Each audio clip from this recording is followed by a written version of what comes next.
Have you ever had one of those moments where you just sit there, staring, because what just happened is so messed up you can't even react? That was me, standing in my own damn living room while my sister-in-law waved a DNA test in my face like she'd just cracked a murder case.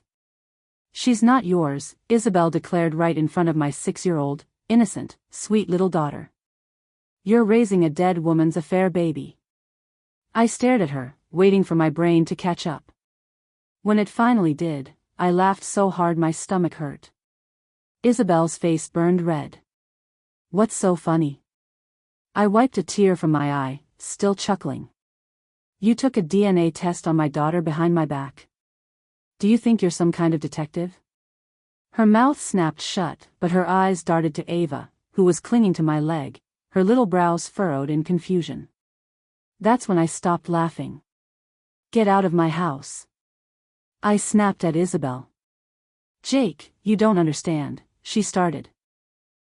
"No, you don't understand," I growled as I wrapped my arm protectively around Ava. "You waltz into my home with accusations and DNA tests in front of my child, and expect what exactly? A medal? Get out. Now." Ava's small fingers dug into my leg, her voice barely audible.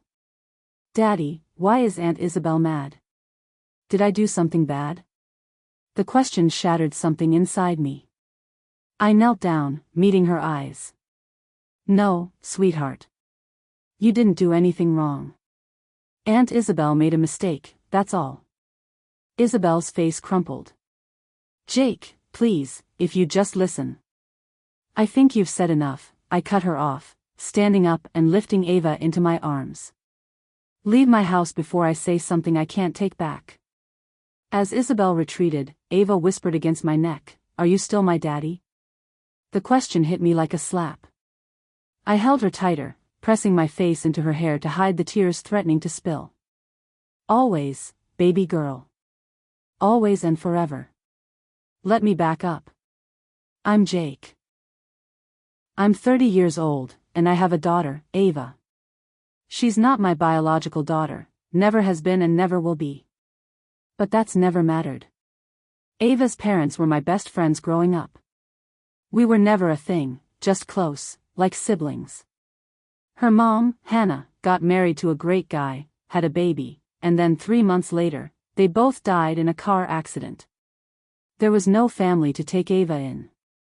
No one except me. I wasn't planning on being a dad at 24. Hell, I wasn't even sure I liked kids. But leaving her to the foster system was something I didn't want to do. So, I stepped up, signed the papers, and became her father in every way that mattered. My family knows she's adopted. My daughter knows she's adopted. No secrets, no lies. But apparently, my brother, Ronaldo, and his fiancée, Isabel, had a different version of events in their heads. I remember the night I decided to become Ava's father. I was standing in the sterile hospital hallway, holding this tiny bundle while social services discussed options.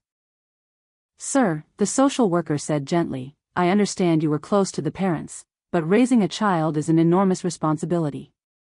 There are wonderful foster families who—" "No," I cut her off, staring down at Ava's sleeping face. "Hannah and Daniel wanted me to be her godfather for a reason. I can't abandon her now. My mother begged me to reconsider."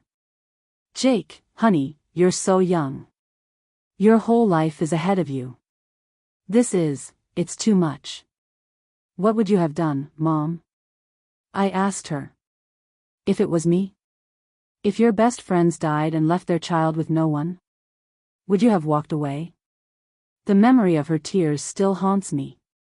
"No," she whispered. "I wouldn't have."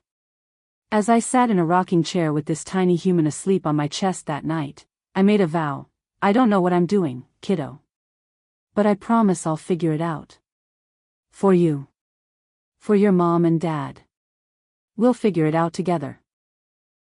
As the years passed, Ava grew up as my daughter, and I felt so blessed and lucky to be her father in every sense of the word. But one day, something I never saw coming turned my world upside down. It all started a few weeks ago. We were at my parents' house, and Isabel was looking at an old photo on the wall. It was a picture of me, Hannah, and her husband, Ava's real parents. "That's Ava's mom," I explained when she asked. Isabel's expression shifted. She didn't say much, just nodded and kept staring at the picture. I should have known something was off right then. "They look happy," Isabel commented, her finger tracing the edge of the frame. "They were," I replied, smiling at the memory. Hannah had the kind of laugh that made everyone else laugh too. And Daniel, man, he was the most dependable person I've ever known. When Hannah went into labor, he was so nervous he drove to the hospital with his slippers still on. Isabel turned to me with a suspicious glint in her eyes. "Anne, how did you feel when they had Ava?" The question struck me as odd, but I answered honestly. "Overjoyed. I was the first person they called after the baby was born. I brought them terrible hospital coffee and stayed up all night with Daniel while Hannah slept. He kept saying, 'I can't believe I'm a dad.' Neither of us could stop grinning." "You must have been very close," Isabel pressed, something in her tone making me uncomfortable. "They were family. Not by blood, but the kind you choose." What I didn't notice then was how Isabel's eyes narrowed slightly as she pulled out her phone later that evening to make a quiet call in the hallway. I should have seen it coming. I should have known she would go to any length to test my daughter's paternity behind my back. I knew something was off, Isabel spat when I confronted her later. "Ava looks nothing like you." Then I saw that picture, and I knew she wasn't yours. And if she wasn't yours, she had to be a... I cut her off. "An affair, baby? Are you serious?" She folded her arms, chin up like she was still sure she had this all figured out. "You never said she wasn't biologically yours." "I never said she was, either. Because it's none of your damn business." She flinched at that but recovered quickly. "I just didn't want you raising another man's child thinking she was yours." "And you thought the best way to handle that was a DNA test?" Isabel hesitated. Then, the truth came out. "My brother told you to do it, didn't he?" She didn't answer. I let out a dry, humorless laugh. Of course. Of course, Ronaldo was behind this. Turns out, she didn't know Ava wasn't my biological daughter. And apparently, that information bothered her enough to sneak behind my back and run a goddamn DNA test. "Do you have any idea what you've done?" I exploded. "Ava asked me last night if she was still my daughter. A 6-year-old child questioning if her father still loves her because some misguided crusade you two decided to embark on." Isabel's eyes filled with tears. "Jake, I swear, I never meant to hurt Ava. I thought." "That's the problem, Isabel.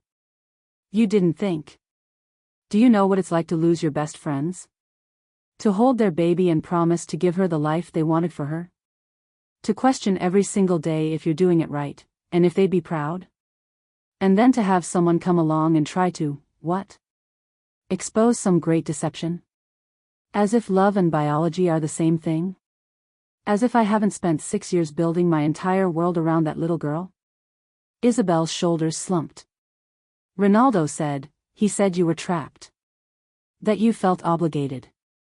That deep down you resented having to raise someone else's child. Is that what he thinks of me? That I'm some martyr? That I don't adore every moment I get to be her father?" When I confronted my brother, I was already done with him. But I needed to hear it from his own mouth. "So, let me get this straight," I said, arms crossed. "You actually thought I was Ava's biological father? That I had an affair with Hannah? Lied about it for years?" Ronaldo had the nerve to roll his eyes. "You never wanted kids, Jake. You barely even liked being around them. Then out of nowhere, you adopt a baby? What was I supposed to think? Maybe that I loved her parents? That I wasn't going to let their daughter be raised by strangers? That I did something selfless for once in my life?" I retorted. His jaw tightened. You just what? Decided to trick your fiancé into proving some ridiculous theory you made up in your own head? What was your plan when the test came back? Ronaldo looked away. I scoffed. You didn't think that far, did you? Look, Ronaldo said, leaning forward with that patronizing tone I've always hated, I was trying to help you. You're my little brother. I've watched you sacrifice your entire 20s. Sacrifice? I shouted, unable to contain myself any longer. Is that what you think being Ava's father is to me? Some noble sacrifice? Ronaldo blinked, momentarily stunned by my outburst. Let me tell you something, when Hannah and Daniel died, a part of me died with them. I couldn't save them. I couldn't bring them back. But I could love their daughter with everything I have. That's not sacrifice, Ronaldo. That's salvation. My brother's face changed, something like understanding finally dawning. You have no idea what it means to love someone more than yourself, I said. To look at a little girl and know you'd move mountains, fight wars, and rewrite the stars for her. That's not obligation. That's the greatest gift I've ever received. Jake, No. You don't get to speak right now. For 6 years I've been Ava's father. 6 years of nightmares and fevers and first days of school. Of macaroni art on the fridge and princess band-aids and tea parties. And you have the audacity to reduce that to some burden I'm carrying? Ronaldo's eyes dropped to the floor. I thought I was looking out for you. No. You were looking for a scandal and drama. Tell me, what kind of person tries to prove his brother is raising another man's child as if that means anything? As if DNA determines family? His silence was answer enough. To her credit, Isabel came to my house the next day and apologized. She said she had no idea Ronaldo had been feeding her lies for 2 years. Apparently, she had a reason for reacting the way she did. My mom had an affair, she confessed. My dad thought my little brother was his for years. When he found out the truth, it destroyed him. Destroyed us. I rubbed a hand down my face. Isabel. I thought I was helping you, Jake. I thought if you were being lied to, you deserved to know. I sighed. And when you found out I wasn't? Her eyes shimmered. I was too embarrassed to admit I'd been wrong. I shouldn't have done the test, she continued. And I never should have confronted you in front of Ava. That was unforgivable. I stared at her. Finally, I said, yeah. It was. I don't know if you'll ever forgive me, but I needed to say it. And she took a shaky breath. I think I'm leaving Ronaldo.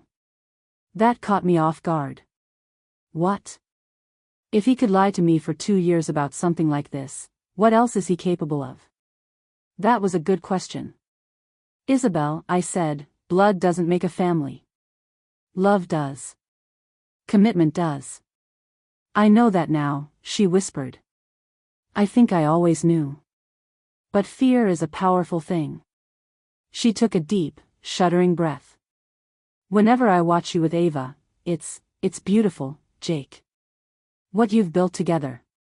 I'm so sorry I risked that. I didn't absolve her, but I nodded. It'll take time. As for Ronaldo? I told him we were done, for now, at least. My parents agreed, and none of us wanted anything to do with him after this. You think I'm just gonna forget that you accused me of cheating with a married woman? I asked him when he tried to justify himself. That you let your fiancé humiliate me in front of my daughter? I wasn't thinking straight, he muttered. No kidding. Enjoy your life, Ronaldo. But don't expect me to be in it. That night, as I tucked Ava into bed, she looked up at me, her big eyes full of something I couldn't quite place. Daddy, she whispered. Yeah, baby. Her little fingers curled into my sleeve. I'm your daughter, right? I leaned down, kissing her forehead. Always. And that's the only truth that's ever mattered. I sat on the edge of her bed, gathering my thoughts. Ava, do you remember the story about how you came to live with me? She nodded solemnly. My first mommy and daddy went to heaven, and you promised to take care of me forever. That's right, sweetheart. Family isn't just about where you came from. It's about who loves you, who protects you, and who's there for you every single day. Ava traced a finger over my face. Do you think they can see us? From heaven? I do. And I think they're so proud of the amazing girl you're becoming. She looked up at me, her eyes shining. I'm glad you're my daddy. I pulled her close, overwhelmed by love so fierce it took my breath away. Me too, baby, me too. A few days later, things had shifted. Isabel had moved to a different city and started over. Ronaldo was in therapy, making slow progress. My parents had become even more protective of Ava, showering her with the kind of boundless grandparent love that made my heart full. As for me and Ava, we were good. Better than good. And I know, with absolute certainty, that whatever challenges might come our way and whatever storms we would weather, the quiet moments with my daughter's heart beating against mine is home and love in its purest form. Write in the comments what would you have done and subscribe to our channel D-Damn Mix.